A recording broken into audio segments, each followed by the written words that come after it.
అందుకొని మన మధ్యలోకి రెండోసారి రావడం మనకందరికీ ఆశీర్వాదకరం. దేవునికి స్తోత్రం.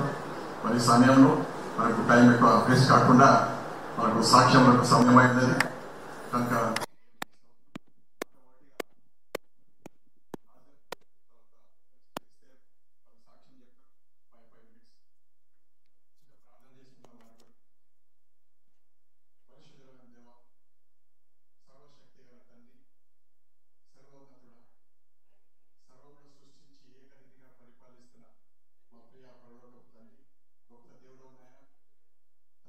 చక్రవర్తి విశ్వ సామ్రాజ్యానికి అధిపతి స్తోత్రం అయ్యా. ఎంత స్తుతించినా తక్కువని, ఎంత ఆరాధించినా తక్కువని. సూర్యోదయం మొదలు సూర్యాస్తమించేవారు యెహోవా నామం స్తుతి నందదగిన వాక్యం సెలవిస్తాం. అందుకే మీకు వందనాలు చెల్లిస్తూ ఈ సమయంలో ప్రభు మరి దాసుడు దాసులు ఇద్దరు కూడా ప్రభు 2004లో ప్రభు వాళ్ళు నన్ను మీతో సమాధానపడి రక్షణ పొంది బాప్టిజం తీసుకొని ఇంతవరకు నేను వారి యొక్క దాంపత్య జీవితంలో మీరు ఆశీర్వదించి కాపాడిన విధానాన్ని స్తుతిస్తూ వారి పట్ల మీరు చేసినటువంటి మేలను బట్టి ప్రభు వారు తల్లి సాక్ష్యం ద్వారా పంచుకొంచగా మీరే వాళ్ళని మాట్లాడి మీ నామానికి మహిమ తెచ్చుకోమని ఈ సమయాన్ని మీ యొక్క స్థలకు అభ్యర్థు యేసు క్రీస్తు అతి శ్రేష్టమైన నామములో ప్రార్థిస్తున్నాను తండ్రి, ఆమేన్.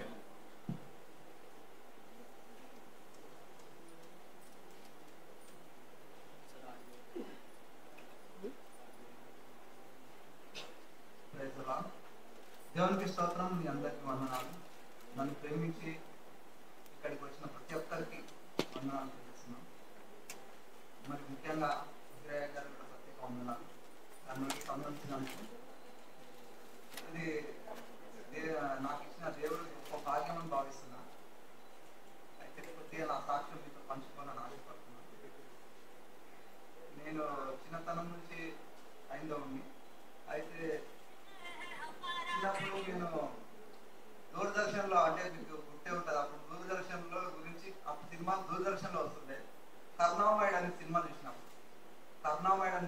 చూసినప్పుడు యేసు ప్రభు సిలువ ముసుకుంటూ వెళ్తున్నప్పుడు ఒక స్త్రీ ఏడుస్తుంటే అమ్మ నా గురించి కాదు మీ గురించి ఏడవండి అని ఉంటుంది.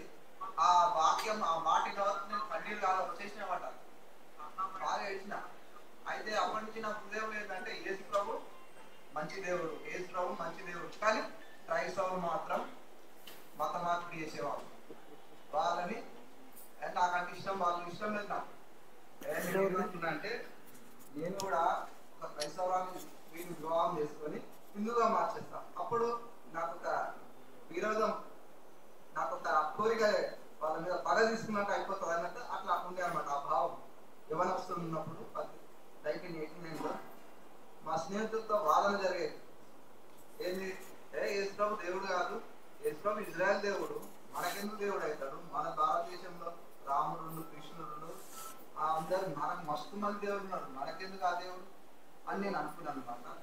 అటువంటి స్థితిలో ఉన్న నన్ను అయితే దేవుడు అనుకోని రీతిగా అన్నమాట నేను వివాహం చేసుకున్నాక నేను అప్పటి నుంచి కొద్దిగా యేసు ప్రభుని ఎరగడానికి సాయం చేసిండు.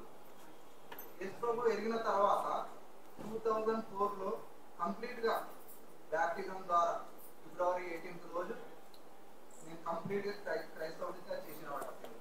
అది మహాకృపాది. అసలు ఏంటిది, నేను దేవుని నమ్మడం అనేది అది నాకు ఇచ్చిన దేవుడు గొప్ప భాగ్యము. తర్వాత నేను మాత్రమే కాకుండా నా భార్యను కూడా దేవుడు మార్చాడు. ఎందుకంటే ఇంట్లో మా స్నేహితుడికి ఉన్నాడు, అతని ఇంట్లో ఏంటంటే అతను నమ్ముకుంటాడు కానీ వాళ్ళ భార్య నమ్మదు. అటువంటి పరిస్థితి ఉండే. కానీ నాకు మా ఇంట్లో అటువంటి పరిస్థితి లేదనమాట. తను కూడా తొందరగా జూలైలో బ్యాప్టిజం తీసుకుంది. దానివల్ల మేము ఇద్దరం ఎంతో, అంటే ఒకే ప్రభువుని సేవించడానికి దేవుడు సాయం చేసి ఏం అంటే ఇంట్లో ఎటువంటి ప్రాబ్లమ్స్ లేకుండా, అది దేవుని కృప.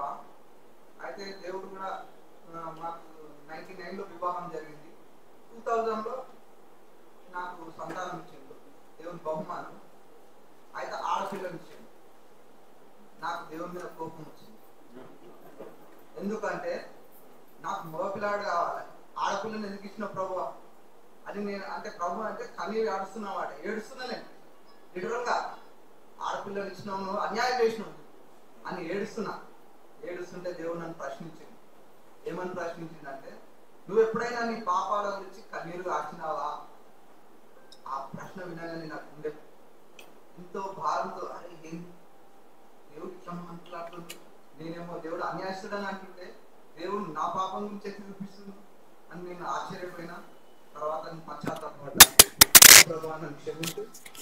అది ఏంటంటే నాకు అజ్ఞానంలో అట్లా అంటున్నా. తర్వాత అమ్మాయి అయినా అబ్బాయి ఒకటే అని దేవుని దైవజనం ద్వారా తెలుసుకొని తర్వాత నేను నా బిడ్డను ప్రేమించడం మొదలుపెట్టినాను. అంటే దేవుడు నన్ను ఆ విధంగా ఆశీర్వదించింది.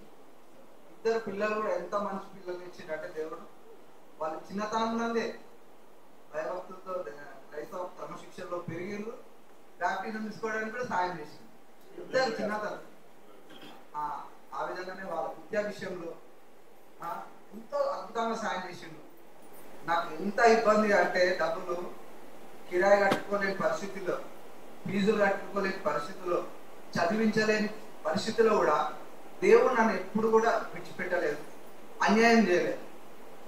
ఇదైతే నిశ్చయంగా ఆయన నమ్ముకోకుంటే నేను ఏమైపోతుంది నాకు తెలియదు. నేను ఈ స్థితిలో ఉండడానికి కావడం కేవలం ఆయన కృప అని నిశ్చయంగా చెప్పగలుగుతాను. ఎందుకంటే నాకే సామర్థ్యం లేదు. I'm inter fail. 10th లో క్లాస్ ఫస్ట్ కానీ ఇంటర్ ఫెయిల్. పని చేసుకొని నేను ఏదో నా జీవనాన్ని సాగిస్తున్నా. నేను I'm not a talented person, నాకేం టాలెంట్ లేదు. కానీ ఒకటే, నేను నా జీవితంలో ఒక మంచి నిర్ణయం తీసుకున్నా, అంటే యేసు ప్రభుని వెంబడించడం అనే ఒక మంచి నిర్ణయంతో ముందుకు సాగడం. అదే నా జీవితాన్ని మలుపు తిప్పింది. తర్వాత అందరూ అనుకున్నట్టు ఏంటంటే డబ్బులు ఇస్తే మారిపోతారు, యేసు ప్రభుని నమ్ముకుంటే డబ్బులు వస్తాయి, బయట దేశం నుంచి డబ్బులు ఇస్తారు, లేకపోతే డబ్బులు తీసుకొని పథకం మారుతారు. నాకైతే ఇంతవరకు ఒక్క రూపాయి కూడా ఇవ్వలేదు. మా పాస్టర్ ఇవ్వలేదు, మా పాస్టర్ ఇవ్వలేదు. అంతా అది ఒట్టి మాటలు, గాలి మాటలు. ఎవరైనా అటువంటి పరిస్థితి అనమాట. దేవుడైతే నన్ను అటువంటి పరిస్థితి నుంచి కాపాడిండు.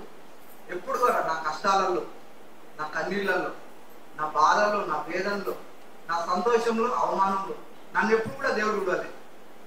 దేవుడిని ఎన్నోసార్లు విడిచిన. నేను ఒకసారి అనుకున్నాను అనమాట, ప్రభు ఊరికే ఇట్లా ప్రార్థన చేయాలా, ఊరికే ఇట్లా చేయాలంటే నేను చేయలేను, నేను వదిలేసేస్తా, నా దాన్ని నేను చూసుకుంటా, నీ దాన్ని నువ్వు చూసుకో అని నేను ప్రభుతో ఇట్లా అనేసి పోతున్నమాట. అట్లా అనుకున్నా కూడా ప్రభు నన్ను ఇచ్చిపెట్టలేదు. ఆయన ప్రేమ ఎంత గొప్పదంటే, నేను ప్రభుని ఇచ్చిపెట్టినా నన్ను ప్రభు ఇచ్చిపెట్టలేనా కూడా. నేను ఆయనను విడిచిపెట్టి ఎంత దూరం పోయినా తిరిగి మళ్ళొక ఏ తోవలో పోయినా మళ్ళీ ఆయనే అడ్డం వచ్చేది. అట్లా చేసినవాడు దేవుడు. అట్లా అద్భుత కార్యాలు చేసిండు నా పట్ల. అయితే నాకు మంచి భార్య ఇచ్చింది. గుణవతి అయిన భార్య దొరుకుట అరుదు అని బైబిల్లో రాయబడి ఉంది. ఆ భాగ్యం నాకు ఇచ్చినందుకు దేవుడు కృతజ్ఞతలై ఉన్నాను. ఎందుకంటే చాలా అనుకోగలిగిన భార్య. అయితే తను అన్ని విషయాల్లో నాకు సహకరించింది. ఎప్పుడు కూడా నేను ప్రభుని వెంబడించడం ఎప్పుడు కూడా మేము ఇబ్బంది పడలేదు అనమాట. ఎప్పుడు తానే ముందుండేది. నేనన్నా కొద్దిగా ప్రేయర్కి తర్వాత పోదాం అంటే ఆమె ముందే ప్రేయర్ వెళ్ళేది అనమాట. అంత ఆమె ప్రార్థన వల్ల కూడా నాకు మా కుటుంబానికి ఎంతో మేలు జరిగింది. మన తర్వాత నాకు 3 మరణగండాలను తప్పించింది యేసు ప్రభు, యాక్సిడెంట్లని. అది నిజంగా దేవుడే తప్పించిండు. ఎందుకంటే అది మరణం తప్పించుట యెహోవా వశం ఉంది కాబట్టి ఆ వాక్యం నా పట్ల నెరవేర్చిండు. అది అవన్నీ ఇంకా చెప్పుకుంటా పోతే ఎన్నో దేవుడు నా పట్ల కార్యాలు చేసిండు. సమయం కొద్దిగా ఉంది కాబట్టి నేను ఎక్కువ సమయం తీసుకోను. మరియు ముఖ్యంగా ఇక్కడ వచ్చిన అందరికీ కూడా ప్రత్యేక వందనాలు చెల్లిస్తున్నాను. మరి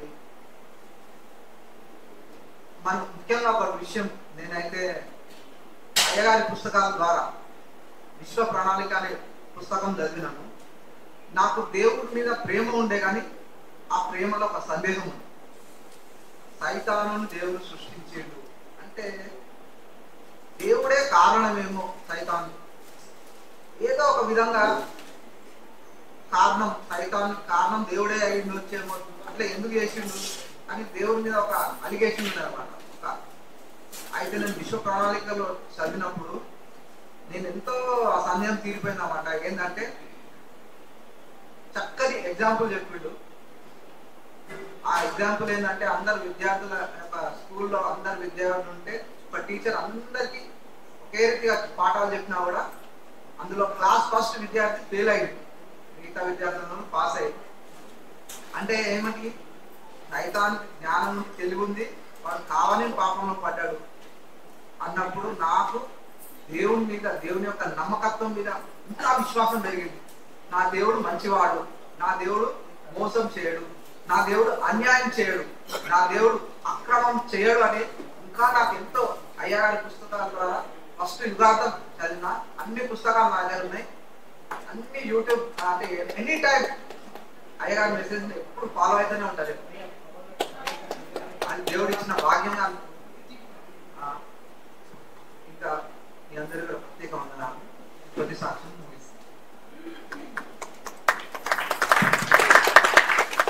దేవుడు నామానికి స్తోత్రం. ఎన్నోసార్లు యోనలాగా పారిపోవాలని ప్రయత్నం చేశాడు, కానీ దేవుడు మళ్ళీ చాప ద్వారా తీసుకొస్తున్నాడు. దేవునికి స్తోత్రం. నాకు దూరంగా ఉండి మీరు ఎక్కడికి పోలేరు, ఆకాశంలో ఎక్కినాను అని వాక్యం మనకి సెలవిస్తా ఉంది. దేవునికి స్తోత్రం. ఈ సమయంలో మరి యాక్చువల్గా చెప్పాలంటే ఆయన పేరు మహేందర్, కానీ మరణంగా నుంచి తప్పించాడు కనుక ఆయన పేరు లాజరు అని పేరు పెట్టడం జరిగింది. దేవునికి స్తోత్రం. ఈ విధంగా ఇప్పుడు ఎస్తేరు, ఆ పేరు ఎస్తేరు కాదు, రేణుక, ఏదో సమ్ పేరు, రేణుక పేరు ఏసైనే పేరు పెట్టి ఎస్తేర్ అని పిలిచింది. ఎస్తేర్ అనే నక్షత్రం. దేవునికి స్తోత్రం. కాబట్టి సమయంలో మరి ఎస్తేర్, సోదరి ఎస్తేర్ వచ్చి మనకు సాక్ష్యాన్ని అందిస్తారు. 5 నిమిషాలు.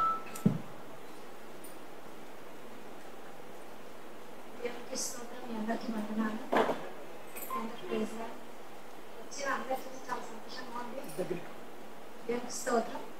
ఆహ్వానం అందుకొని వచ్చినందుకు మీకు అందరికీ వందనాలు చేస్తున్నాను.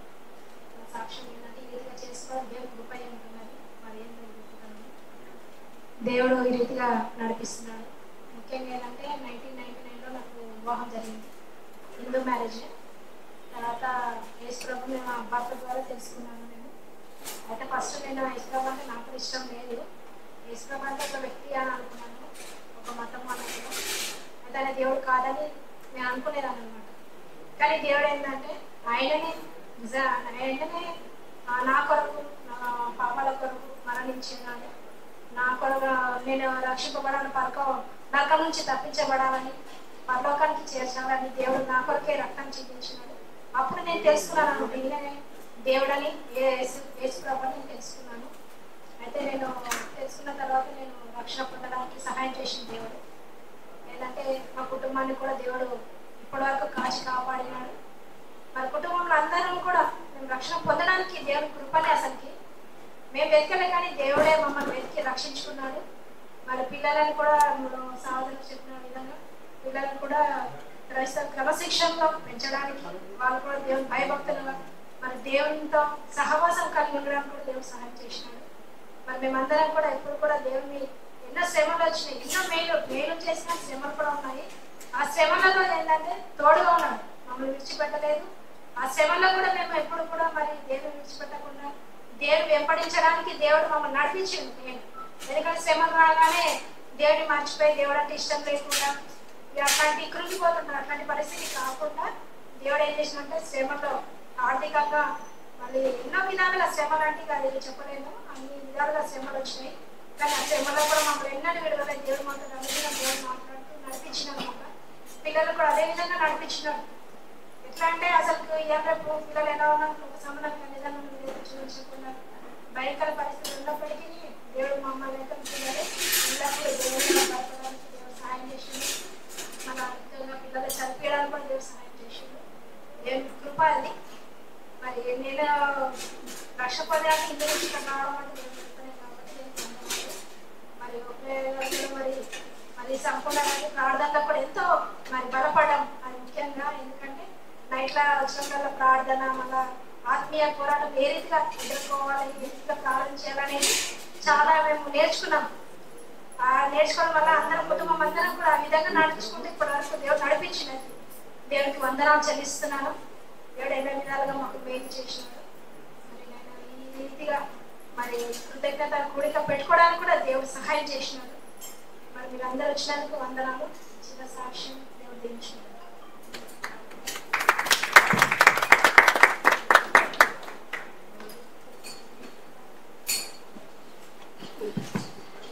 దేవుని పరిశుద్ధ నామానికి స్తోత్రం. ఈ సమయంలో మరి దైవజనుడు మన మధ్యలో ఉన్నాడు. అపోస్తలుడు డాక్టర్ రంజిత్ ఓఫీర్ గారు అయితే దాదాపు మన మధ్యలో రావడానికి రెండోసారి. అయితే మీకు పరిచయం చేయాలని ఇష్టపడతా ఉన్నాను. దాదాపు ఆ దైవజనుడు 44 సంవత్సరాలుగా దేవుని యొక్క పరిచర్యలో సాగుతూ ఉంటున్నాడు. దైవజనుడు అంత మాత్రమే కాకుండా దాదాపు మోర్ దెన్ 1000 పాస్టర్స్ అంటే 1000 మంది సంఘ కాపరులు కూడా ఆయన ద్వారా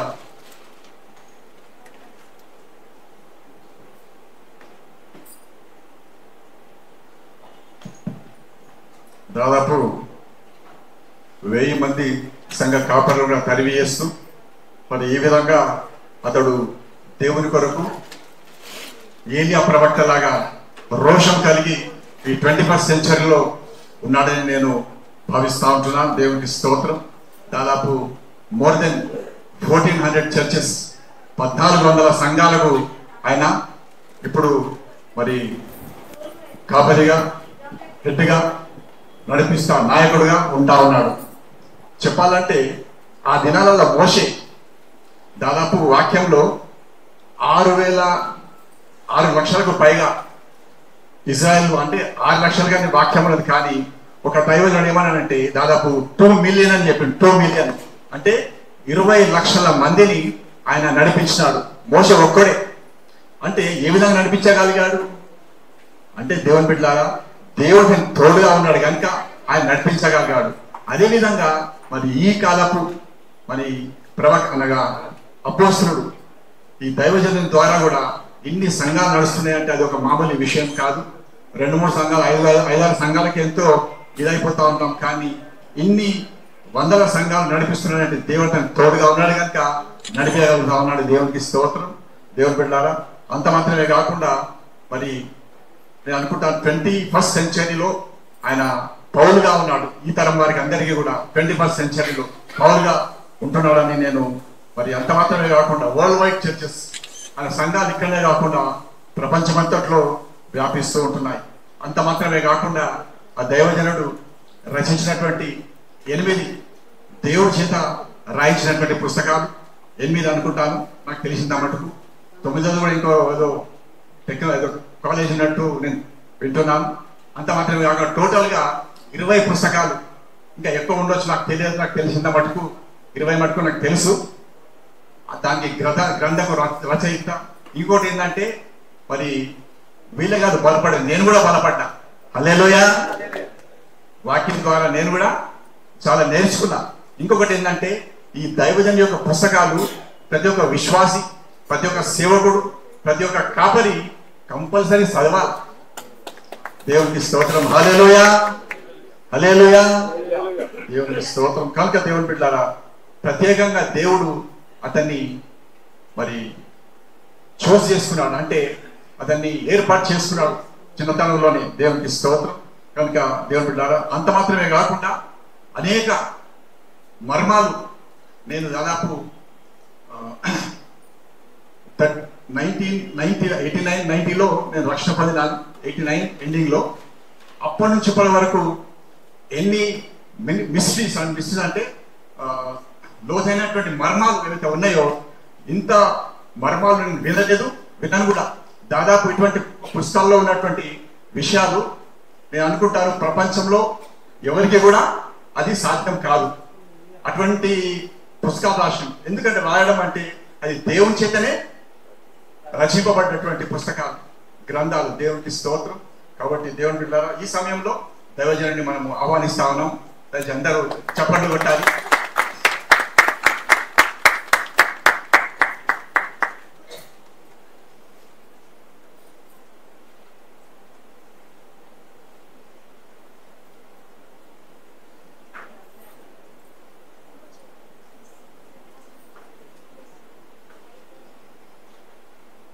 దేవునికి స్తోత్రం. హల్లెలూయా.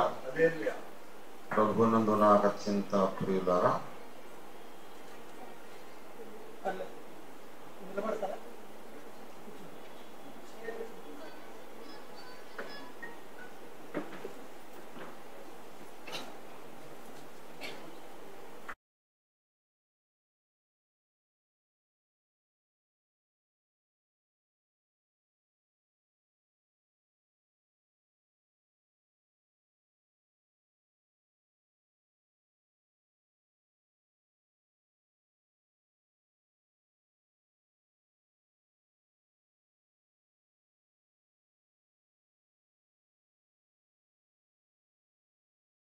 హల్లెలూయా.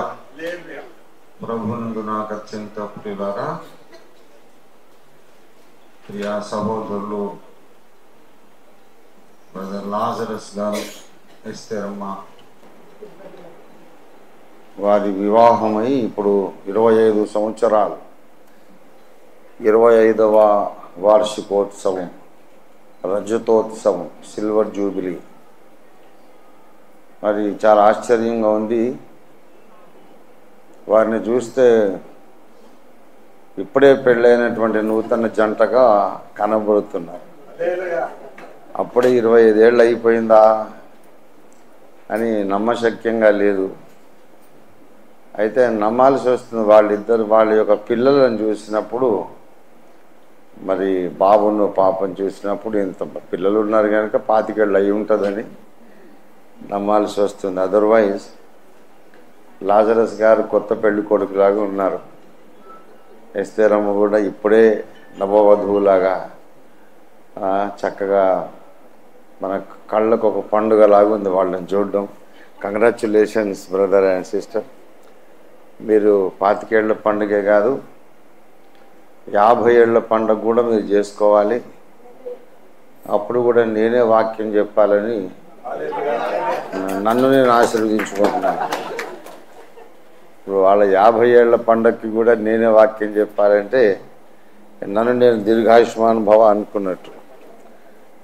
దేవునికి స్తోత్రం. నాకు ఈ సమయాన్ని అప్పగించినటువంటి పాస్టర్ సురేష్ కుమార్ గారికి హృదయపూర్వక వందనాలు.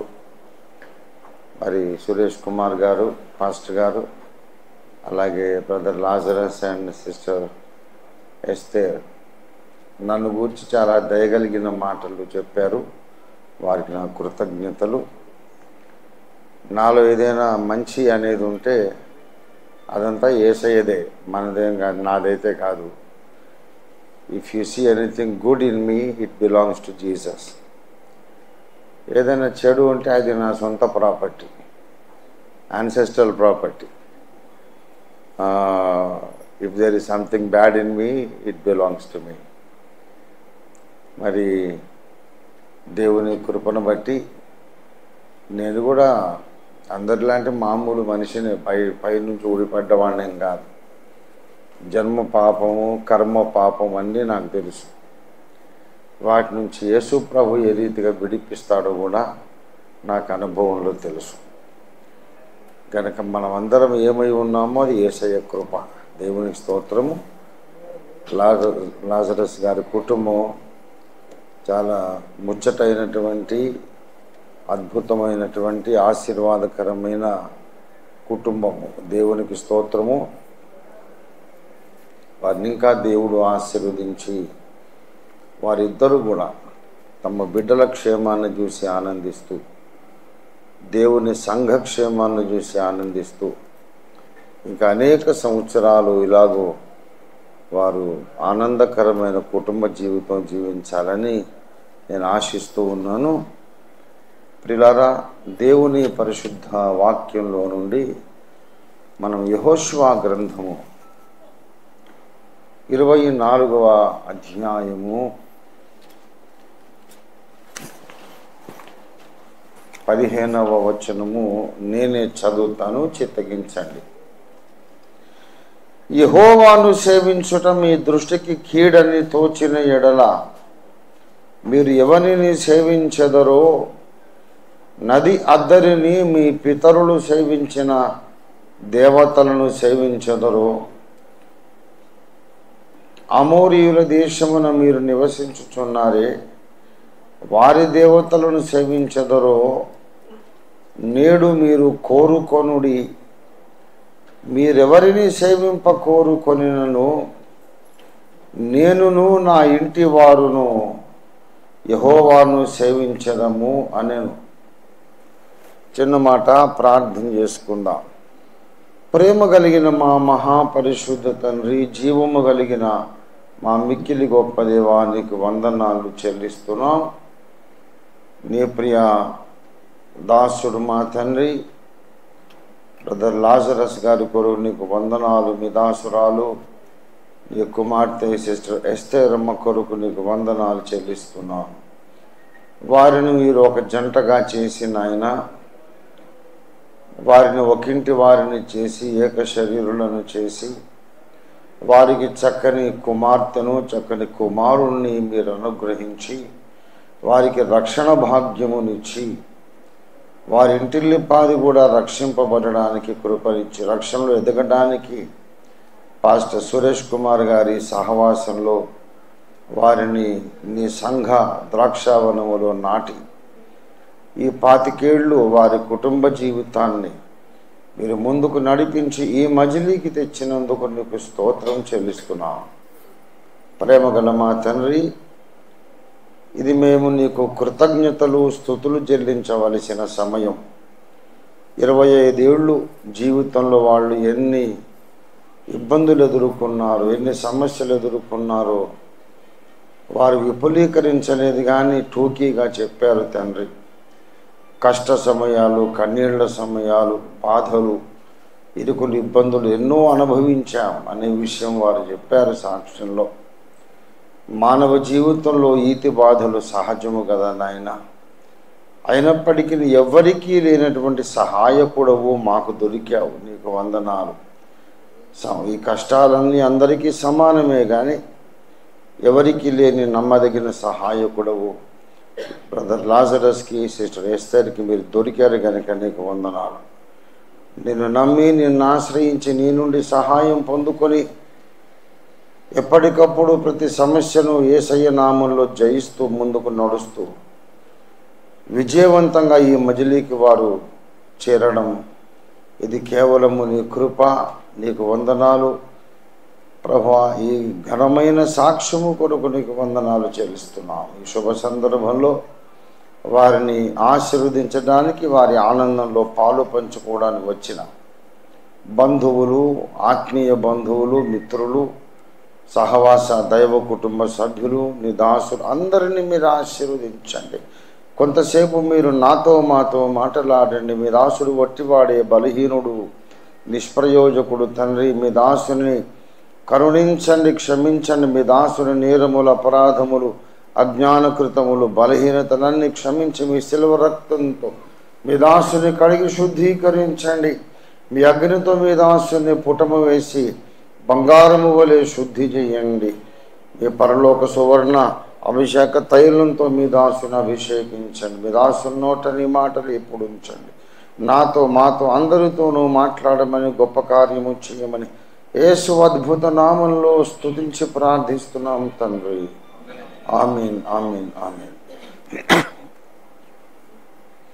ప్రభునందు నాకు అత్యంత ప్రియులారా, బ్రదర్ లాజరస్ ఎస్తేరమ్మల యొక్క శ్రేయోభిలాషులారా, మీకందరికీ యేసయ్య నామంలో శుభాలు, ఆశీర్వాదాలు పలుకుతూ ఉన్నాను.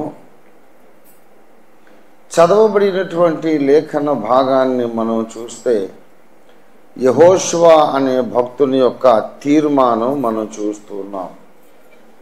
మరి ఇశ్రాయేలీయులు ఐగుప్తు దేశంలో నుండి బానిసత్వంలో నుంచి దేవుని శక్తి చేత విడిపించబడ్డారు. దేవుని ప్రవక్త మోషే వచ్చాడు, వాళ్లను దేవుని అద్భుతమైన శక్తి, దేవుని సూచక్రియలు, మహత్కార్యముల చేత ఇశ్రాయేలీయులను ఐగుప్తు నుండి బయటికి తీసుకొని వచ్చాడు.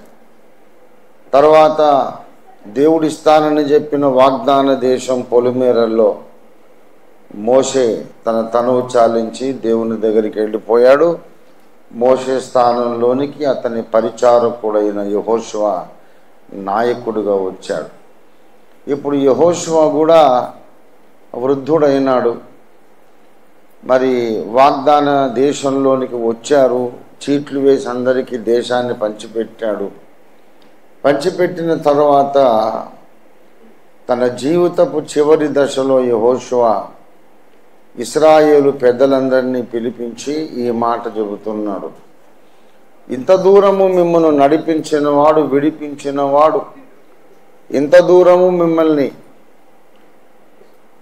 ఈ మజిలీకి నడిపించి చేర్చిన వాడు యెహోవా దేవుడు, అబ్రహాము, ఇస్సాకు, యాకోబుల దేవుడు. మరి అయినా సరే మీకు ఆప్షన్ ఉంది. ఇప్పుడు ఇంత దూరం వచ్చిన తర్వాత మనం ఉన్న దేశం ఇప్పుడు కొత్త దేశంలోకి వచ్చాం. ఈ దేశంలో కొందరు దేవతలు ఉన్నారు, కనానీయుల దేవతలు ఉన్నారు, అమోరీయుల దేవతలు ఉన్నారు. ఎవరిని సేవిస్తారో మీ ఇష్టమే, మీరు సేవించండి. ఏ దేవతనన్నా నమ్ముకోండి, మీ ఇష్టమే. కానీ నేను నా ఇంటి వారు మాత్రం యెహోవా దేవుణ్ణి సేవిస్తాము అని ఒక తీర్మానం ప్రకటిస్తూ ఉన్నాడు. ప్రియులారా, దేవతలనబడినవి, దేవుళ్ళనబడి పూజలు అందుకుంటున్నవి, అలాంటి శక్తులు, వ్యక్తులు చాలామంది ఉన్నారు. కానీ మనకు దేవుడు ఒక్కడే, మనకు సృష్టికర్త ఒక్కడే. ఆయననే నేను సేవిస్తాను అని యెహోషువ అనే ఈ భక్తుడు, నాయకుడు ప్రకటిస్తూ ఉన్నాడు. ప్రియులారా, ఇక్కడ నేర్చుకోవలసిన అనేక సంగతులు ఉన్నాయి. యెహోషువ తాను వ్యక్తిగత తీర్మానం చేశాడు. మనం అందరం కలిసి ఏదనుకుంటే అది చేద్దాం అని కాదు, మెజారిటీ ప్రజలు ఏది నమ్మితే అది నమ్ముతానని కాదు. ఆయన అంటాడు, మీకు స్వేచ్ఛని ఇస్తున్నాను, మీరు ఏదైనా నమ్మండి, కానీ నేనైతే యెహోవాను సేవిస్తాను. దేవుని దగ్గరికి వచ్చేసరికి మనకు ఇండివిజువల్ జడ్జిమెంట్ అనేది ఉండాలి, వ్యక్తిగత తీర్మానం ఉండాలి, వ్యక్తిగత పరిశోధన ఉండాలి, వ్యక్తిగతమైనటువంటి ఒక సమర్పణ తీర్మానం ఉండాలి. గుంపు మనస్తత్వం మంచిది కాదు. అందరూ ఏది చేస్తే అది నేను చేస్తాను అనే మాబ్ సైకాలజీ కాకుండా, నా అంతటా నేను పరిశోధించాను, నా అంతటా నేను పరీక్షించి తెలుసుకున్నాను గనుక నేను ఈ మార్గంలో ఉన్నాను అనే ఒక స్పష్టమైన అవగాహన ప్రతి ఒక్కరికి ఉండాలి. ఈ రోజుల్లో మతం మార్పిడులు అని చాలా గొడవ, గందరగోళం రేగుతూ ఉంది దేశంలో. మరి బ్రదర్ లాజరస్ కూడా అంతకుముందు రక్షణ పొందకముందు ఈ క్రైస్తవులంటే మతం మార్పిడులు చేస్తారు అనే ఒక వ్యతిరేక భావం కలిగి ఉన్నానని వారు సాక్ష్యం చెప్పారు. మన దేశం నిండా ఇప్పుడు అదే గందరగోళం, మతం మార్పిడి అని. ఈ విషయంలో ప్రతి ఒక్కరూ కూడా ఆలోచించి ఒక సరైన నిర్ణయం తీసుకోవాలి. ప్రియులారా, రేపు మనం ఈ లోకాన్ని వదిలేసి పైకి వెళ్ళిపోయిన తర్వాత దేవుని ముందు తీర్పు కోసం నిలబడతాం.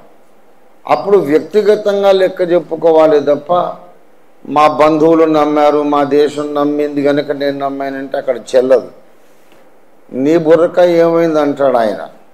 నేను నీకు జ్ఞానం ఇచ్చాను, ఒక తల, ఒక మెదడు, ఒక మనస్సు, ఒక విచక్షణ శక్తి ఇచ్చాను కదా నీకు. నిన్ను ఒక రోబోలాగా చేయలేదు, మనిషిలాగా చేయలేదు. You have your own brain, why don't you use your brain అని అడుగుతాడు. కాబట్టి ప్రతి ఒక్కరూ కూడా వ్యక్తిగతంగా ఆలోచించాలి. ప్రియులారా, మన దేశము స్వాతంత్రం వచ్చిన తర్వాత మొట్టమొదటి జనాభా లెక్కలు తీశారు. వికీపీడియాలో ఉన్న సమాచారం ఇది. మొట్టమొదట జనాభా లెక్కలు తీసిన తర్వాత అప్పుడు చెప్పారు క్రైస్తవులు దేశంలో 2% ఉన్నారని. మొన్న 2011లో లేటెస్ట్ ఎన్నికలు జనాభా లెక్కలు తీశారు. ఆ తర్వాత 21లో జరగలేదు. 10 ఏళ్ళకు ఒకసారి జరుగుద్ది జనాభా లెక్క. 21లో ఎందుకు జరగలేదంటే కరోనా కోవిడ్ వచ్చింది కనుక జనాభా లెక్కలు తీయలేదు. 2011లో మళ్ళీ ఏం చెప్పారంటే క్రైస్తవులు 2% ఉన్నారని. 1951లో 2% ఉన్నారు, ప్రభుత్వమే చెబుతుంది. 2011లో కూడా 2% ఉన్నారని ప్రభుత్వ లెక్కలు చెబుతున్నాయి. ఇక మతం మారింది ఎవరు? అదే 2% మెయింటైన్ అవుతుంది కదా. కనుక మతము మార్పిడి జరిగిందని మీరు చెప్పేదన్నా అబద్ధమై ఉండాలి, లేకపోతే ఈ 2% అని మీరు చెప్పిందన్నా తప్పుడు లెక్కలై ఉండాలి. ప్రతి భారతీయుడు కూడా ఆలోచించాల్సిన విషయం, 1951లో 2% ఉంది, 2011లో 2% ఉంది ప్రభుత్వ లెక్కలు. మరి ఎవరు మార్చారు, ఎవరు మారారు? ఈ గగ్గోలంతా ఎందుకు పెడుతున్నట్టు? ప్రియులారా, ఈ మతం మార్పిడులు ఇంకొకటి లాజరస్ గారు చెప్పారు, డబ్బులు చల్లి మతం మారుస్తున్నారని ప్రచారం జరుగుతుంది. మరి నేనైతే యేసయ్యను నమ్ముకున్నాను, నాకెవరు డబ్బులు ఇవ్వలేదని చెప్తున్నాడు ఆయన. కనుక అనేక అపనిందలు ప్రచారంలో ఉన్నాయి. చెవిని పడిన ప్రతి మాట నమ్మకూడదు, సొంతగా పరిశోధన చెయ్యాలి. ఎవరైనా యేసు ప్రభువుని ఎందుకు నమ్ముతారంటే ఒక న్యాయమైన తర్కమును బట్టి, ఒక లాజిక్ను బట్టి నమ్ముతారు. పేదోళ్లకు పాలపొడి గోధుమ పిండి పంచిపెట్టి మార్చారనే ఒక దుష్ప్రచారం ఉంది. నేను చెప్తున్నాను, సినీ గాయని పి సుశీలమ్మ, ఆమె యొక్క తాతగారు పులిపాక జగన్నాథం గారు. సుశీలమ్మ గారి ఇంటి పేరు కూడా పి అంటే పులిపాక జగన్నాథం గారు. వాళ్లకు అగ్రహారాలు, వాళ్లకు మాన్యాలు, వాళ్లకు జాగీర్లు ఉన్నాయి. ఆ కాలంలోనే వాళ్ళు బంగారు గండపెండేరం పెట్టుకున్నటువంటి సంపన్న కుటుంబం. వాళ్ళేమీ పేదోళ్ళు కాదు, సుశీలమ్మ గారి కుటుంబం. వాళ్ళ తాతగారు పులిపాక జగన్నాథం గారు యేసును అంగీకరించి రక్షణ పొంది రాసిన పాటలు ఆంధ్ర క్రైస్తవ కీర్తనలో ఉన్నాయి. బిఎంజే ధైర్యం గారు, జడ్సన్ గారు, వీళ్ళు మీరందరూ వినుంటారు. గోల్డెన్ కలెక్షన్ అని క్రైస్తవ భక్తి గీతాలు 40 ఏళ్ల కిందట 50 ఏళ్ల కిందట వచ్చినటువంటి ఒక ఆల్బమ్. అందులో హృదయమే నీ ఆలయం క్రీస్తు అనే పాట ఉంటుంది. ఆ ఆల్బమ్ తయారు చేసేటప్పుడు బిఎంజే ధైర్యం గారు మ్యూజిక్ డైరెక్టర్. వీళ్ళందరూ కూడా అమ్మగారి దగ్గరికి వెళ్ళారు, సుశీలమ్మ గారి దగ్గరికి. యేసయ్య పాటలు రికార్డ్ చేస్తున్నాం అమ్మ, మీరు పాడాలి అని అంటే ఆమె అన్నది, ఆ మాలోళ్ళ మాదిగోళ్ళ పాటలు మేము పాడమండి, మేము సద్బ్రాహ్మణులం, ఆ పాటలు పాడము అన్నారు పి సుశీలమ్మ గారు. అవునా అమ్మ, సరే మంచిది, మీరు పాడకపోతే పాడకపోయారు, కానీ కొంచెం ఈ పాట ఎలాగుందో, సాహిత్యం బాగుందా లేదా చూడండి అని ఆమెకు ఆంధ్ర క్రైస్తవ కీర్తనల పుస్తకం ఇచ్చారు. ఆమె చూసి ఆశ్చర్యపడి, బాబోయ్ బాగానే ఉంది కవిత్వము, ఈ పదజాలము, ఈ పొందిక, ఈ ప్రాస అద్భుతంగా, ఏమాత్రం రాసేవాళ్ళు మాదిగోళ్ళు మాలోళ్ళు ఉన్నారండి, చాలా ఆశ్చర్యంగా ఉంది అన్నదంట. ఆఖరి దాకా పేజీ చివరి దాకా చూసి బాగానే ఉందిలేండి పాట అని ఇచ్చేసింది. కాదమ్మా, ఆఖరి దాకా చూడండి, ఆ పేజీ తిప్పేయండి, ఇంకా 4 చరణాలు ఉన్నాయని చెప్పారు. పేజీ తిప్పేసి 4 చరణాలు అయిన తర్వాత కింద పాట రాసిన కవి పేరున్నది, పులిపాక జగన్నాథం అని. అది చూసి గుండెలు బాదుకుంది. బాబోయ్, ఈయన మా తాతగారండి, మేము బ్రాహ్మణ వంశము, ఇదంతా మాలోళ్ళు మాదిగోళ్ళ మతం అని నేను ఇంతసేపు దూషణగా మాట్లాడాను, కానీ మా తాతగారు యేసు ప్రభువుని నమ్మారు, మరి ఆయన బ్రాహ్మడు, పేదవాడేం కాదు, డబ్బులకు కకృతి పడలేదు. మా తాతగారు నమ్మిన దేవుణ్ణి నేను దూషించాను, ఇంత దోషం చేశానని ఆమె చాలా పశ్చాత్తాపడి బాధపడి, ధైర్యం గారు తప్పకుండా మీ ఆల్బంలో నేను పాడుతానని చెప్పి అమ్మగారు పాడారు. ఆ ఆల్బమ్ ఇప్పటికీ సూపర్ హిట్, బాగా వైరల్ అయింది, ప్రజల్లో అందరిలో కూడా బాగా వ్యాపించింది, ఆదరణ పొందింది. అద్భుతమైనటువంటి ఆల్బమ్. అలాగ పి సుశీలమ్మ గారు క్రైస్తవ పాటలు పాడడం మొదలుపెట్టారు. ఎందుకంటే వాళ్ళ సొంత తాతగారే యేసును నమ్మారు. అంటే డబ్బులు చల్లి పంచడం కాదు. మరి పులిపాక జగన్నాథం గారు ఎందుకు మారారు? ఆర్ఆర్కే మూర్తి గారు నరసరావుపేట వాస్తవ్యులు, బ్రాహ్మలు. ఆయన కూడా యేసు ప్రభువుని నమ్మి రేడియోలో సువార్త చెప్పి 40 సంవత్సరాలు తర్వాత ఆయన తనువు చాలించి తన నిత్య నివాసానికి వెళ్ళిపోయారు. ఆయనకెవరు డబ్బులు ఇచ్చారు? వాళ్ళంతా కలిగిన వాళ్ళే, సంపన్న కుటుంబం. డబ్బుల కోసం ఎవ్వరు కూడా తమ ఇష్టదైవాన్ని వదులుకోరు. కానీ ఏదో ఒక లాజిక్, ఒక తర్కమును బట్టి నమ్ముకుంటారు. ప్రియులారా, యేసును మన లాజరస్ గారు, ఎస్తేరమ్మ గారు యేసును అంగీకరించడానికి కారణం వాళ్ళకి ఎవరు కోట్ల రూపాయలు ఇవ్వలేదు. ప్రభువుని నమ్మిన తర్వాత కూడా కష్టపడి జీవనం సాగించారు. కష్టపడి సంపాదించి తమ పిల్లల్ని పెంచుకున్నారు. ఎక్కడ నుండి డబ్బులు వాళ్ళకి ఎవరు ఇవ్వలేదు. ఇప్పుడు నేను ఇంతకుముందు పాస్ట్ గారు చెప్పారు 1400 సంఘాలు కట్టాను. మరి నాకు కూడా ఎవరు డబ్బులు ఇవ్వలేదు. నేను ఈసీఐలో ఉద్యోగం చేసేవాడిని. దైవ పిలుపు, దైవ సాక్షాత్కారం కలిగింది. ఉద్యోగం రాజీనామా చేసి ఇప్పుడు 44వ సంవత్సరం నానా కష్టాలు పడి సేవ చేశాను. మరి ఉపవాసాలు, జాగరణాలు, పస్తులు ఉండడం, అన్ని రకాల దెబ్బలు తినడం, అన్ని రకాల కష్టాలు పడ్డాం. కానీ డబ్బులు ఏం రాలేదు. ఒక 5 కోట్ల అప్పు అయితే అయింది. ఆ అప్పును కూడా మళ్ళీ యేసయ్య తీర్చాడు మళ్ళీ. కానీ వితౌట్ ఎనీ ఫారిన్ హెల్ప్.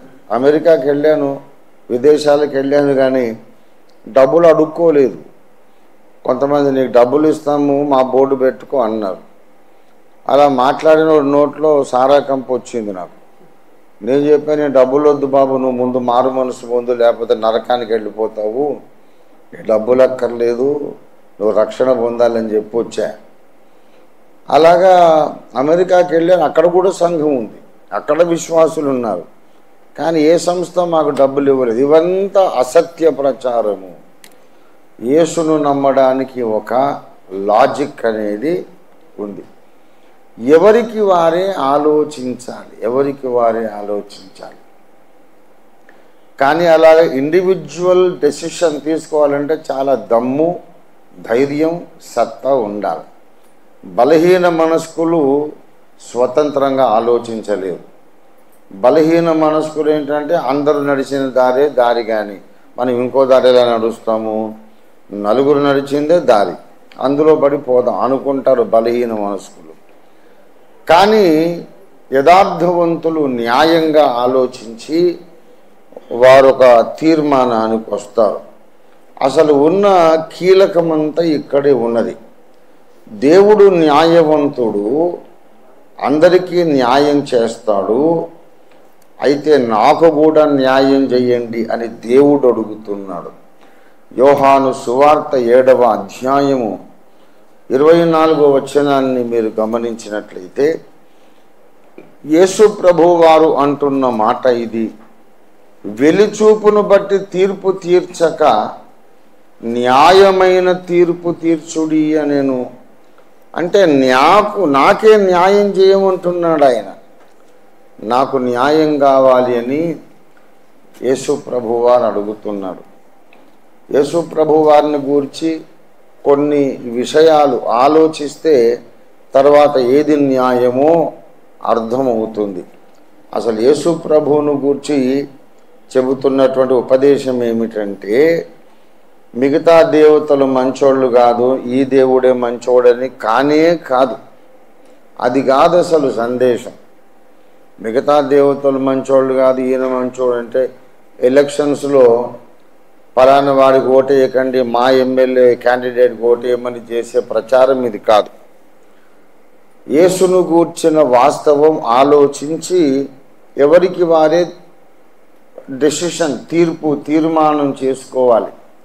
యేసును గూర్చిన ఒక వాస్తవం ఏమిటంటే, 1 కొరింథీ పత్రిక 15వ అధ్యాయం 3వ వచనం, నాకియ్యబడిన ఉపదేశమును మొదట మీకు అప్పగించి తిని, అదేదనగా లేఖనముల ప్రకారము క్రీస్తు మన పాపముల నిమిత్తము మృతి పొందెను, సమాధి చేయబడెను, లేఖనముల ప్రకారము 3వ దినమున లేపబడెను. అది విషయం. దాన్ని అర్థం చేసుకుంటే తర్వాత ఎవరి తీర్మానం వాళ్ళు చేసుకోవచ్చు. బలవంతమేమీ ఉండదు. అన్ని సబ్బులు ప్రచారం చేస్తారు. హమామ్ మంచిదంటాడు, ఒకటి రెగ్జోనా మంచిదంటాడు, లక్స్ మంచిదంటాడు, ఇంకోటి అంటాడు. ఎవరికి ఇష్టమైన సబ్బు వాళ్ళు కొనుక్కుంటారు. ఆ ఇంకో సబ్బు వచ్చి వినయం కొట్టడు, కేసు పెట్టడు. అంత స్వేచ్ఛ ఉంది ఈ విషయంలో. ఇక్కడ లేఖనముల ప్రకారము అంటే ముందుగా వ్రాయబడిన గ్రంథముల ప్రకారం అని అర్థం. యేసు ప్రభు వారి జన్మము ఆయన పుట్టక ముందే 1000 సంవత్సరాలకు ముందుగా చెప్పబడిన ప్రకారం ఆయన పుట్టాడు. ముందుగానే 1000 ఏళ్లకు ముందు రాయబడ్డ గ్రంథాలలో ఏ ఊర్లో పుడతాడో రాయబడింది, ఎలా జన్మిస్తాడో రాయబడింది. ఇది ఒక అసమానమైనటువంటి యూనిక్ ఫీచర్. దేవతలు అనబడిన వారందరి చరిత్రలు అద్భుతంగా రాశారు. చదివి విని ఆనందిస్తూ ఉన్నాం మనం. కానీ ఏ చరిత్ర కూడా వాళ్ళు పుట్టక ముందు రాయబడలేదు. యేసు ప్రభు వారిని గూర్చి మీకా ప్రవక్త రాశాడు, బెత్లెహేములో పుడతాడని. యేసును గూర్చి యెషయా ప్రవక్త రాశాడు, కన్యక గర్భమున పుడతాడని. అలాగే దావీదు గోత్రంలో పుడతాడని, యూదా గోత్రంలో పుడతాడని. కరెక్ట్గా ముందుగా ప్రవక్తలు చెప్పిన గోత్రంలో, దావీదు వంశంలో, బెత్లెహేము పట్టణంలో, అదే ఊరిలో, అదే గోత్రంలో రక్షకుడు పుట్టాడు. ఇటువంటి చరిత్ర కలిగిన వారు ఇంకెవరైనా ఉంటే వాళ్ళకు కూడా నేను దండం పెట్టుకుంటాను. ఎట్లాంటి ద్వేషం లేదు. నిజంగానే ముందుగా ఒక గ్రంథం రాయబడింది, తర్వాత నెరవేర్చబడింది అన్నటువంటి చరిత్ర ఉంటే వాళ్ళకు కూడా నేను నమస్కారం చేస్తాను. కానీ అలాంటి చరిత్ర లేదు. యేసు ప్రభు వారికి మాత్రమే అలాంటి చరిత్ర ఉంది. గౌతమ బుద్ధుడు పుట్టాడు, కానీ ముందుగా పుడతాడని ఎవరు చెప్పలేదు. అలాగే ఇంకా పేర్లు చెప్పడం అనవసరం. ఏ దేవుని అవతారమైనా, ఏ దైవావతారమైనా జరిగిందని తర్వాత రాశారు. కానీ 1000 ఏళ్ళు ముందుగా వ్రాయబడినటువంటి చరిత్ర యేసుకే ఉంది. పులిపాక జగన్నాథం గారు నమ్మిన, ఆర్ఆర్కే మూర్తి గారు నమ్మిన, చౌదరి పురుషోత్తం గారు లాంటి 6000 నియోగులు బ్రాహ్మణ శ్రేష్ఠులు నమ్మిన ఈ లాజిక్ను బట్టే నమ్మారు. ఇంకొక చిన్న లాజిక్ ఏంటంటే, ముందుగానే రాయబడ్డ ప్రకారం ఆయన చనిపోయినాడు, సమాధి చేయబడ్డాడు, మళ్ళీ లేచాడు. ఇది కూడా ముందే రాయబడింది. ఎక్కడ రాయబడిందంటే బైబిల్లో మీరు రాసుకుంటే సరిపోయిందటయ్యా, ఏదో ఒక ప్రవక్త చెప్పాడని ముందు రాశారు, జరిగిందని తర్వాత మీరే రాసుకున్నారు, అంతా మీ సొంత కవిత్వం అని ఎవరైనా అనడానికి వీలు లేకుండా యేసు ప్రభువు వారి జన్మము, ఆయన మరణం, మళ్ళీ లేవడం మన భారతదేశపు వేదాలలో కూడా రాయబడింది. మన భారతీయ చతుర్వేద సంహిత నేను 72 సార్లు చదివాను. 72 సార్లు చదివి దాని సారాంశం నేను ఒక గ్రంథం రాశాను. దాని పేరు హైందవ క్రైస్తవం, ద హిందూ క్రిస్టియానిటీ. ఇదే ఆ గ్రంథం. హిందూ క్రిస్టియానిటీ అసలంటే హిందూ క్రైస్తవం ఏంటండి అంటే హిందుత్వం వేరు, క్రైస్తవం వేరు కదా అంటారు. కాదు కాదు బాబు, హిందూ మతమునకు మూలమైన వేదములో చెప్పబడిన దేవుడు, ఈ బైబిల్లో చెప్పబడిన దేవుడు ఒక్క దేవుడే, వేరే దేవుడు కాదు అని దీంట్లో నిరూపించాను, నేను రుజువు చేశాను. మీరు ఆసక్తి పరులు ఈ పుస్తకం తీసుకొని చదవచ్చు, వ్యాపారం ఏం కాదు. లేకపోతే ఆసక్తి లేకపోతే వదిలేసేయండి, ఎలాంటి పేచీ లేదు. కానీ ఆ గ్రంథంలో నిరూపణ ఉంది, బైబిల్లో ఉన్న దేవుణ్ణి గురించి వేదము కూడా చెప్పింది అని. నేను ఇప్పుడు చెప్తాను.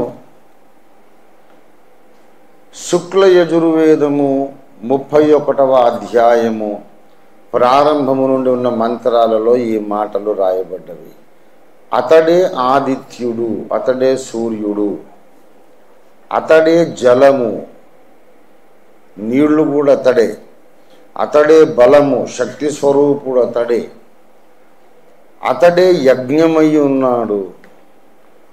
యజ్ఞమగుటకు అవతరించిన ఇతనిని మించి అవతరించిన వాడెవ్వడును లేడు అని శుక్ల యజుర్వేదం 31వ అధ్యాయంలో రాయబడి ఉంది. ఎవరికైనా ఆసక్తి ఉంటే విశాలాంధ్ర బుక్ హౌస్కి వెళ్ళొచ్చు. అక్కడ చతుర్వేద సంహిత యునెస్కో ఆర్ష భారతి వాళ్ళ యొక్క ప్రచురణ, మరి అక్షరవాచస్పతి దాశరథి రంగాచార్యుల వారు చేసిన తెలుగు అనువాదం ఉన్నది. అక్కడ చదువుకోండి. ఎవరైనా కొనుక్కుంటే కొనుక్కోవచ్చు, లేకపోతే అక్కడే చదువుకోవచ్చు. నేను చెప్పాను, గుర్తుపెట్టుకోండి. శుక్ల యజుర్వేదము 31వ అధ్యాయము ప్రారంభము నుండి ఉన్న మంత్రాలు అనేక ఆటంకములను అధిగమించి ఆ విరాట్ పురుషుని నేను కనుగొన్నాను. ఎవరయ్యా విరాట్ పురుషుడు అంటే అతని పేరు శబ్దము, అతడు ఆదిత్యుడు. బైబిల్లో యేసు ప్రభు పేరు ఏమనుందంటే ఆది యందు శబ్దము ఉండెను, శబ్దము దేవుడై ఉండెను, శబ్దము దేవుని వద్ద ఉండెను, సమస్తము శబ్దము మూలముగానే కలిగెను, అతడు లేకుండా ఏదీ కలుగలేదు, ఆ శబ్దమే శరీరధారి అయి మన మధ్య నివసించెను. ఆయన పేరు యేసుక్రీస్తు. గనక శబ్దం అనేవాడు ఒకడు ఉన్నాడు అని శుక్ల యజుర్వేదం చెప్పింది. అదే శుక్ల యజుర్వేదం 23వ అధ్యాయం 60వ మంత్రంలో ఇలా చెప్పాడు, ఈ మహాసూర్యుడు ఎక్కడ పుట్టాడు అని.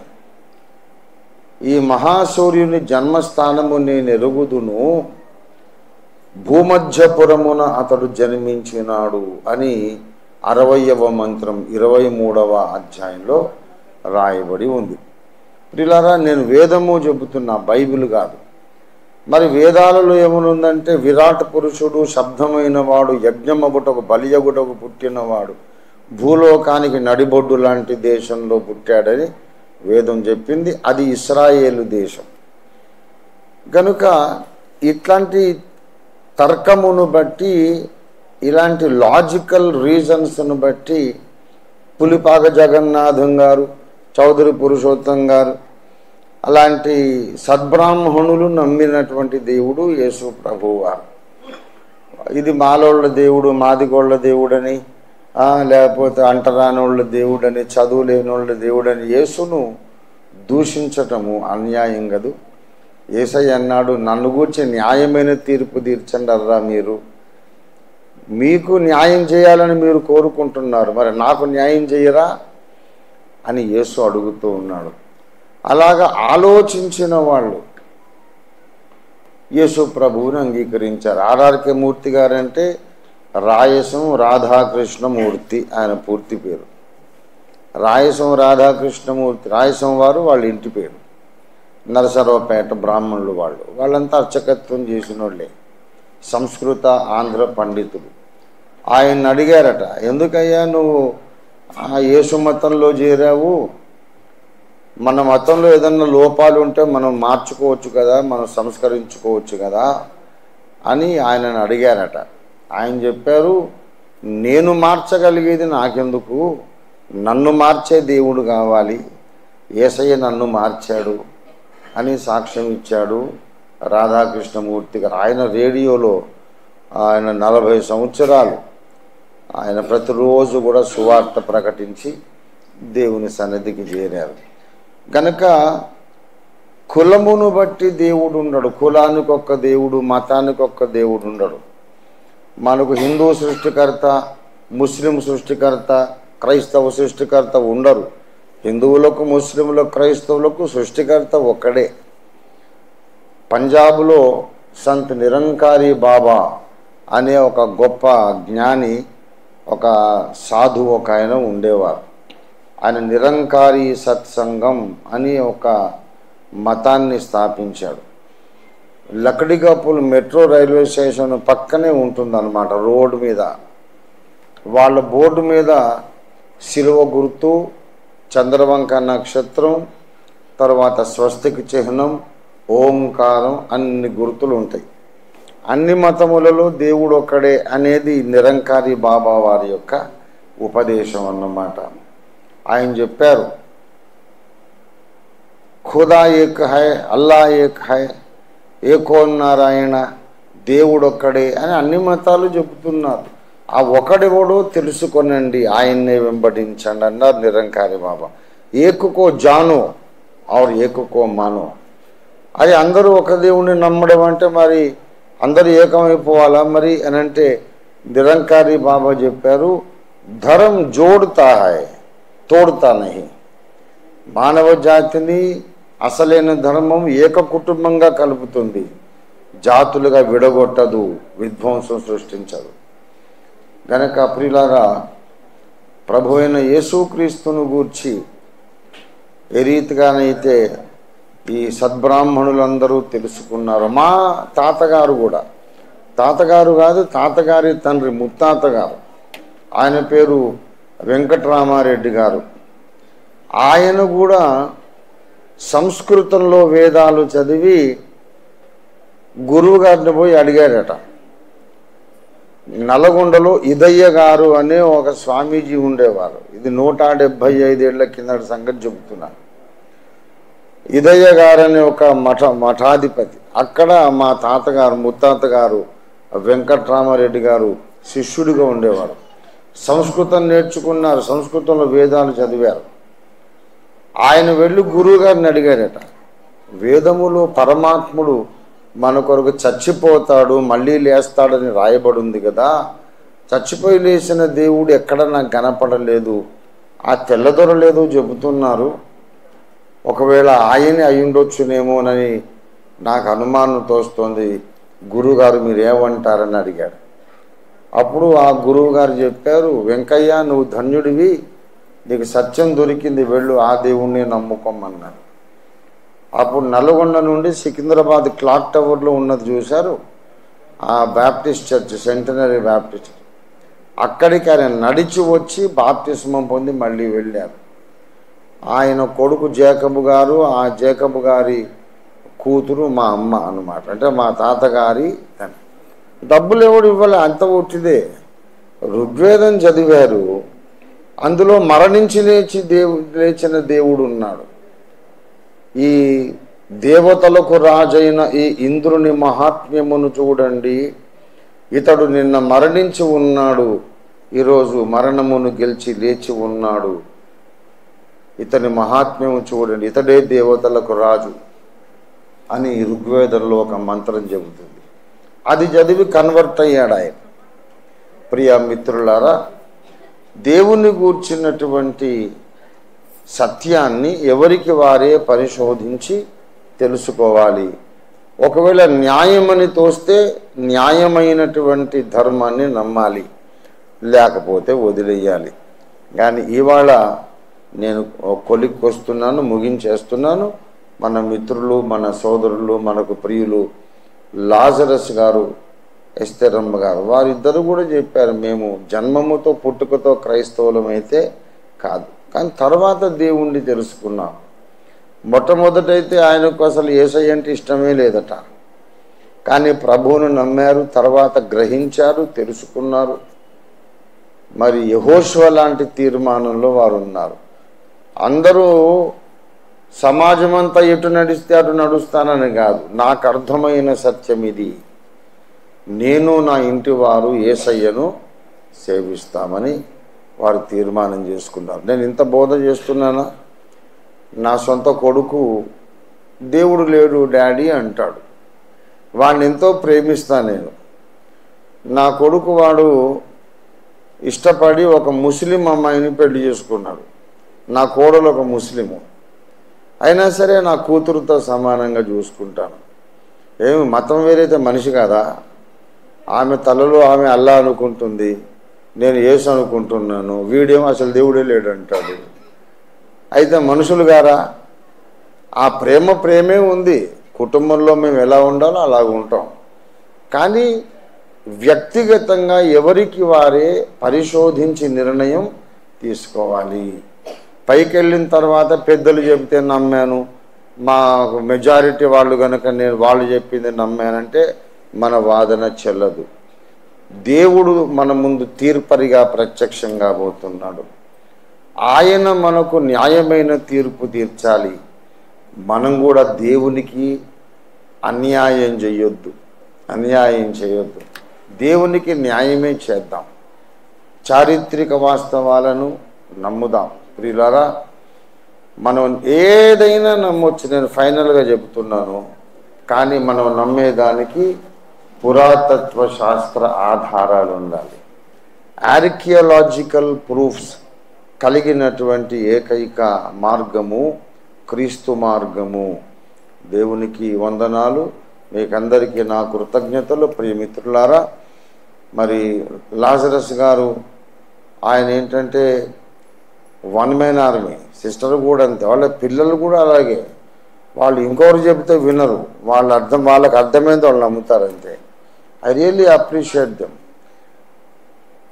All Christians must be like that. ఎవరో తాతలు ముత్తాతలు చెప్పారని కాదు, నేను చదివాను, నేను చూశాను, నాకు ఇలాగ అర్థమైంది గనక లోకమంతా నన్ను అంగీకరించినా అంగీకరించకపోయినా నేను మాత్రం ఈ మార్గం నడుస్తాను అనే వ్యక్తిగత విచక్షణ తీర్మానం ఉండాలి. ఇండివిజువల్గా ఎవరి దారి వాళ్ళదే. మనం ఏ దారి నడవాలో మనం ఎన్నుకోవాలి. కొంచెం మన జ్ఞానాన్ని ఉపయోగించాలి. అదే దేవుడు కోరుతున్నాడు. ఇక్కడ ఒక గొప్ప భక్తుని సాక్ష్యం మనం చూసాం. మీరందరూ ఎవరినైనా సేవించండి, నేను మాత్రం యెహోవాను సేవిస్తాను. ఎందుకొరకు?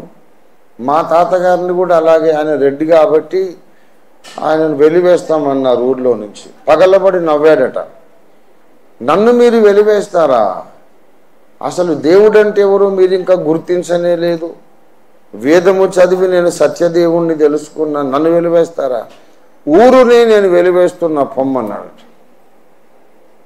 నన్ను మీరు ఊరిలోంచి వెలివేయడం కాదు, ఊరునే వెలివేస్తున్నా పొండి అన్నాడు. ఆయనకు 100 ఎకరాల పొలము, వ్యవసాయం అంతా ఉంది. ఇక ఊరితో పని ఉంది, పండించుకుంటున్నాడు, తింటున్నాడు, ఉంటున్నాడు. ఆయన ఆయుర్వేద వైద్యుడు కూడా కాబట్టి తప్పనిసరి పరిస్థితుల్లో మళ్ళీ ఊరంతా మళ్ళీ ఆయన దగ్గరికి రావాల్సి వచ్చింది.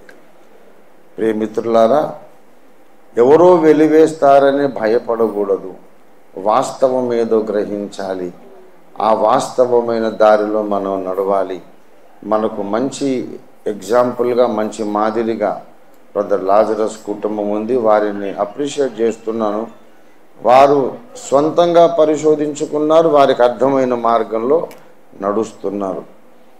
మరి భూమి మీద ప్రతి మానవుడు, మన దేశమే కాదు మనిషి అన్న ప్రతివాడు కూడా దేవుని గూర్చి న్యాయంగా ఆలోచించాలి, న్యాయమైన తీర్పు తీర్చాలి, న్యాయమైన సత్య మార్గంలో నడవాలి అన్నట్టు ఒక మాట చెప్తాను.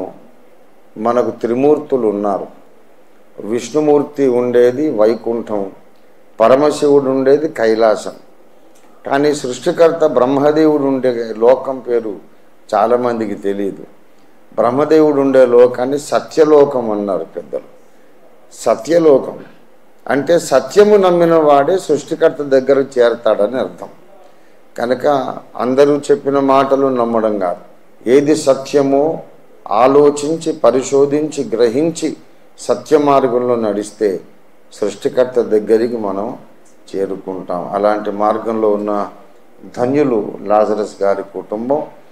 అలాగే అందరికీ దేవుడు అటువంటి జ్ఞానం అనుగ్రహించాలని ఆ భగవంతుణ్ణి ప్రార్థిస్తున్నాను. కొన్ని కరపత్రాలు ఏవో మా ఆఫీస్ మేనేజర్ గారు తెచ్చారు. తర్వాత ఇస్తావా, ఇప్పుడు ఇస్తావా, ఇప్పుడు వద్దు, తర్వాత ఇవ్వలే. మంచిది. అందరికీ మరి శుభాశీస్సులు. ఇక్కడున్న వారందరూ కూడా, లాజరస్ గారు, ఎస్తేరమ్మ గారు, వారి బిడ్డలు, ఇక్కడున్న మనమందరం కూడా, మీరందరూ కూడా ఆరోగ్యముతో కూడిన దీర్ఘాయుష్య కలిగి ఉండాలి. ఐశ్వర్యముతో కూడిన దీర్ఘాయుష్య కలిగి ఉండాలి.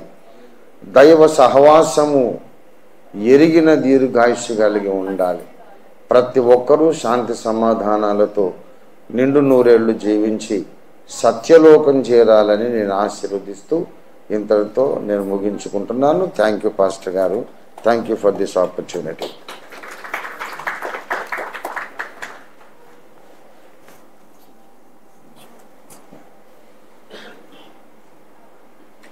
దేవనామానికి స్తోత్రం. దైవజనుడు ఎంతో మంచి కావాల్సినటువంటి సందేశం అనుగ్రహించినారు. సందర్భంలో దేవునికి స్తోత్రం.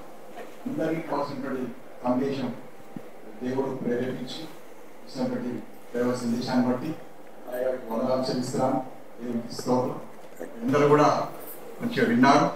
అందుకే దేవునికి చెల్లిస్తూ చివరి ప్రార్థన చేసిన తర్వాత అయ్యగారి మనకు ఆశీర్వాదాలు ఇస్తారు. చివరి ప్రార్థన అందరూ కనుమూసుకున్నట్టయితే దయచేసి ప్రార్థించుకున్నాం. స్తుతులకు పాత్రుడైన దేవ, సర్వోన్నతుడ, సర్వాంతర్యామి, సర్వమును సృష్టించి ఏకరీతిగా పరిపాలిస్తున్న మా ప్రభువానికి స్తోత్రం నాయన.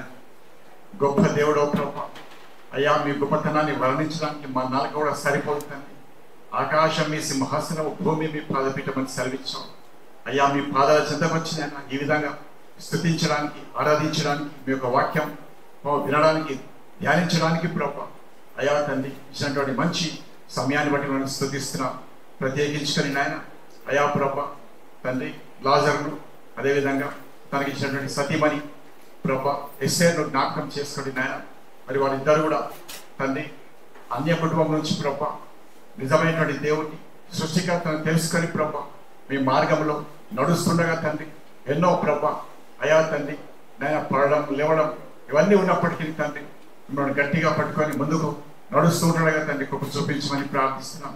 వారిని దీవించండి, ఆశీర్వదించండి ప్రభ. అదేవిధంగా diamond Jubilee, golden Jubilee, diamond Jubilee కూడా చేసుకోవాలని ప్రభ వారిని ఆశ్రయిస్తున్నాం తండ్రి. మీకు స్తోత్రం. హల్లెలూయా. దేవునికి స్తోత్రం. మరి వారిని ప్రేమించి ఇచ్చినటువంటి కుమార్తె, చక్కని కుమార్తె ప్రీతి, అదేవిధంగా చరణ్, వారిని కూడా దీవించండి, ఆశీర్వదించండి ప్రభ తండ్రి. మీ నామానికి మహిమ తెచ్చుకోమని ప్రార్థిస్తున్నాం. అంత మాత్రమే కాకుండా వారి యొక్క బంధువులు, వారి యొక్క రక్త సంబంధులు, ఇరుగు పొరుగు వారు, శ్రేయోభిలాషులు తండ్రి వచ్చినటువంటి ప్రతి బిడ్డను కూడా మీరు జ్ఞాపకం చేసుకోండి నాయన. అంత మాత్రమే కాకుండా మరి ముఖ్యంగా దైవజనుడు ప్రభ అద్దంకి తండ్రి రంజిత్ ఓఫిరయ్య గారు మా మధ్యలోకి వచ్చి ఎంతో మంచి వర్తమానం మాకు అందించడుగా ప్రభ. ఆ వర్తమానం నాయన మా హృదయాల్లో ఫలించి మేము వాక్యానుసారంగా జీవించడం, మీ యొక్క పరిశుద్ధాత్మ శక్తిని నింపి ప్రభ అయ్యా మీ యొక్క చిత్తం నెరవేర్చుకొని మా ద్వారా మీ నామానికి మహిమ, ఘనత, ప్రభావం తీసుకోమని ఈ సమయాన్ని మీ యొక్క స్థలానికి అప్పచెప్తూ సమస్త ఘనత, మహిమ, ప్రభావాలు మీకే ఆరోపిస్తూ యేసు ప్రభు యొక్క అతి శ్రేష్టమైన నామంలో ప్రార్థిస్తున్నాను పరమ తండ్రి. ఆమేన్. మన తండ్రి అయిన దేవాది దేవుని శాశ్వత ప్రేమయు, సర్వ జగద్రక్షకుడైన యేసునాథుని అనంత కృపయు, పరిశుద్ధాత్మ దేవుని తోడి దివ్య మనోహర వ్యక్తిగత నిరంతర సహవాసమును, సమయోచిత సహాయమును, సంపూర్ణ దీవెనయు కూడి ఉన్న మనకందరకు, ప్రపంచమందున్న భక్త కోటికి అంతటికీ, మరి ప్రత్యేకంగా సిల్వర్ జూబిలీ జరుపుకుంటున్నటువంటి ధన్య దంపతులు బ్రదర్ లాజరస్, సిస్టర్ ఎస్తేర్లకు, వారి కుటుంబానికి సదా కాలము తోడై ఉండును గాక. ఆమేన్.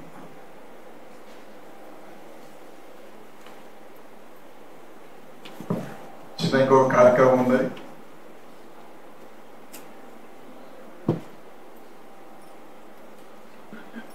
ఏమైంది బేట? ఓఫిరయ్య గారికి మన మధ్యలోకి వచ్చారు కనుక అయ్యో ఎందుకు బ్రదర్ ఇప్పుడు ఎందుకు వద్దు? ప్రేమను బట్టి, వాళ్ళ యొక్క ప్రేమను బట్టి అయ్యో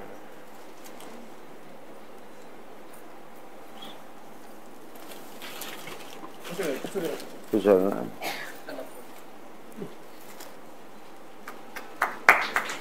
thank you guys. Thank you very much. Okay.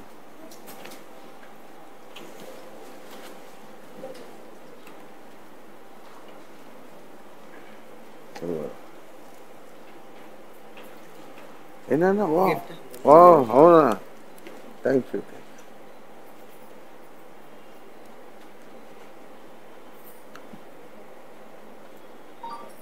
మీరు కూడా గ్రూప్ ఫోటో కలిసి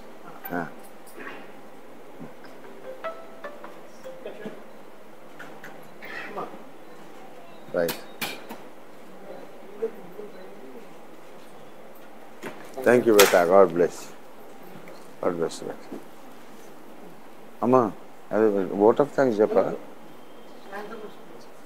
ఓట్ ఆఫ్ థ్యాంక్స్ నీ పేరు ఉంది ఇక్కడ.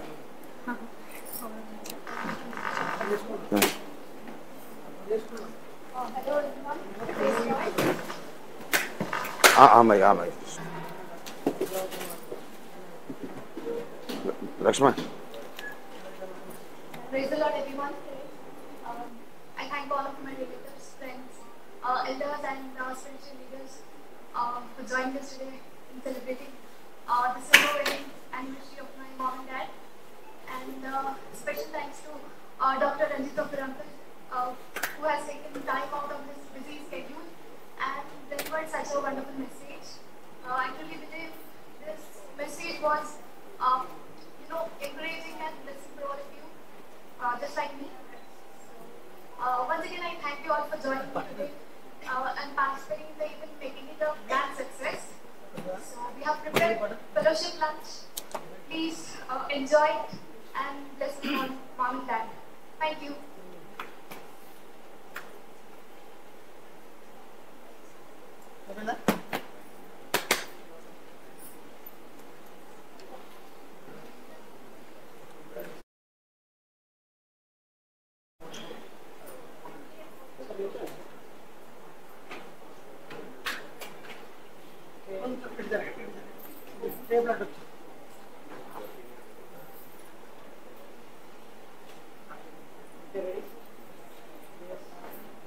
మీరు ఫ్యామిలీ మీరు కూడా వెళ్ళండి అమ్మా. మీరు కూడా సరే అటు ఒకరు ఇటు ఒకరు అటు ఒకరు